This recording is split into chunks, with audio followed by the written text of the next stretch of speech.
जो आज हम क्लास 9th की वर्कशीट 41 करेंगे जिसका नाम है बल तथा गति के नियम। ये 9th क्लास का चैप्टर 9 है जिसमें हम गति का जो तृतीय नियम है या तीसरा नियम है उसके बारे में बात करेंगे आज।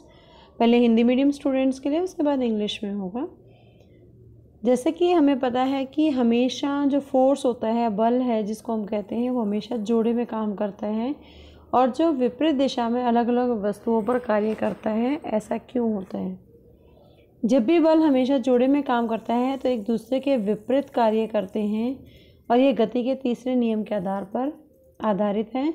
इस नियम के अनुसार जब एक वस्तु किसी दूसरी वस्तु पर बल लगाती है तो दूसरी वस्तु भी पहली वस्तु पर वापस बल लगाती है और यह दोनों विरोधी बल बराबर मात्रा के होते हैं और विपरीत दिशा में होते हैं। पहले बल को क्रिया कहा जाता है और दूसरे बल को प्रतिक्रिया कहा जाता है। जैसे फुटबॉल को किक मारने के लिए हमने क्रिया की, बल लगाते हैं उसको क्रिया करने के लिए और फुटबॉल दूर चली जाती है, लेकिन फुटबॉल भी हमारे पैर पर प्रतिक्रिया कर बल लगाती है जिससे हमारे पैर में चोट या दर्द का महसूस होना संभव है। आज हम गति का तृतीय नियम के आधार पर बहुत सारे एग्जाम्पल यहाँ पे दे रखे हैं। जैसे हम नाव से निकलते हैं, इसमें हम दैनिक जीवन में देख लेते हैं सबसे पहले कि कहाँ कहाँ इसका प्रयोग किया जाता है। जैसे खेल में टकराने पर चोटिल हो जाना, दो प्लेयर अगर आपस में टकरा जाते हैं तो वो क्रिया और प्रतिक्रिया बल लग जाते हैं जिसके कारण उन पर चोट लग जाती है। रास्ते पे चलना, जैसे हम चलते हैं तो प्रतिक्रिया होती है, फर्श को नीचे की ओर पीछे की ओर धकेलते हैं तो प्रतिक्रिया क्या है? फर्श का ऊपर और आगे की ओर धकेलना। ऐसे ही बंदूक से गोली छोड़ने पर बंदूक का प्रतिक्षेपण मीन्स अगर जो गोली है वो आगे जा रही है तो वो गोली भी बंदूक के ऊपर बल लगाती है तो पीछे की तरफ मुड़ जाती है। रॉकेट का ऊपर उठना, एक्शन एंड रिएक्शन, अगर ऊपर रॉकेट जा रहा है तो गैस नीचे की तरफ बल लगा रही है। तो ये कई चीज़ें हैं जिसमें क्रिया और प्रतिक्रिया है। ऐसे ही नाविक के आगे की ओर, जब नाविक आगे की ओर कूदता है तो नाव पीछे चली जाती है, ये क्रिया बल हो रहा है और यहाँ पे प्रतिक्रिया नाव का पीछे जाना है। ऐसे ही जो ट्रैम्पोलिन का खेल होता है उसमें खेल में कूदने पर वापस उछलना, आप कूदे उसमें वापस उसमें है तो ट्रैम्पोलिन भी उस पर एक्शन कर रहा है अपवर्ड डायरेक्शन में। गेंद को दीवार पर मारने पर परावर्तित होना, तो वो भी आपका न्यूटन का तीसरा नियम है। तो बहुत सारे उपयोग हैं जहाँ पर न्यूटन का तीसरे नियम का प्रयोग किया जाता है।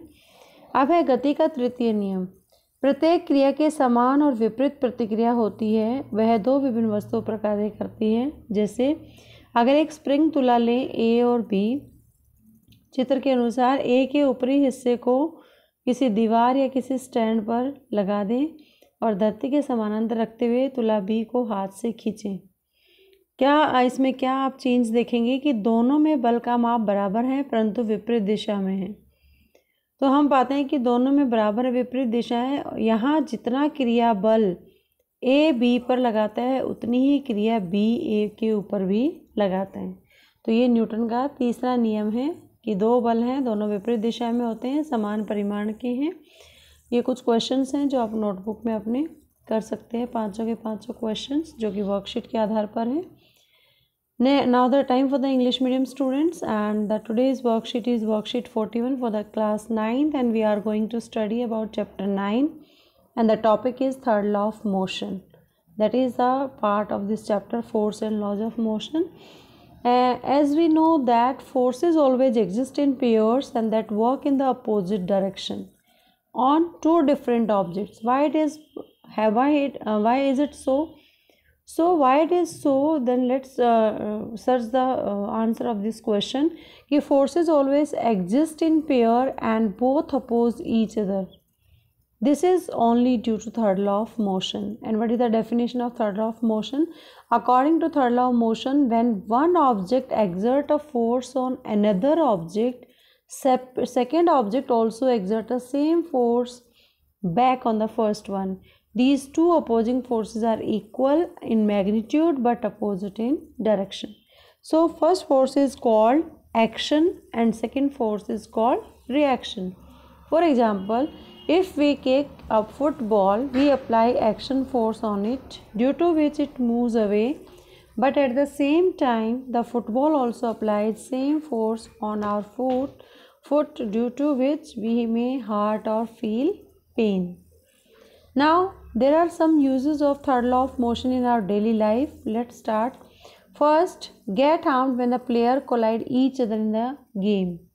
Second is can be able to walk on a path because action is that force foot pushes down or back, and the reaction is that the floor also pushes up and forward.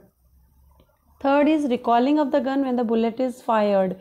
If bullet is in this direction, then the gun will move in the opposite direction.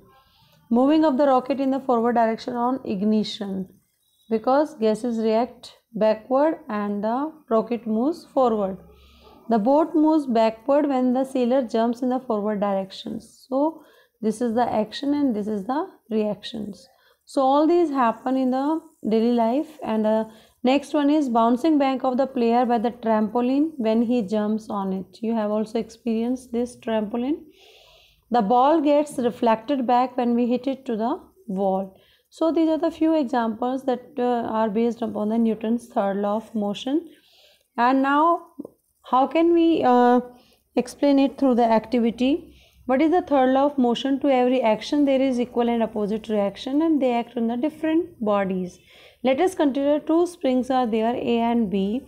Both are connected as shown in the figure, and fix the upper end of the spring A to the wall end of the wall or the table and keep them horizontally, and stretch the upper end of the spring balance B by the hand.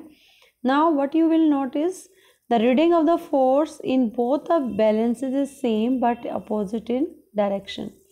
You can see here the force is going this direction and this force is going in this direction. So in this setup, amount of the friction force applied by A on B will be same by the B on A.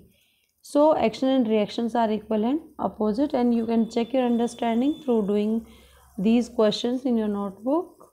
All these questions are based upon the Newton's third law of motion. I hope you understand the concept of third law of motion. Keep watching Super Vigyan. Thank you so much.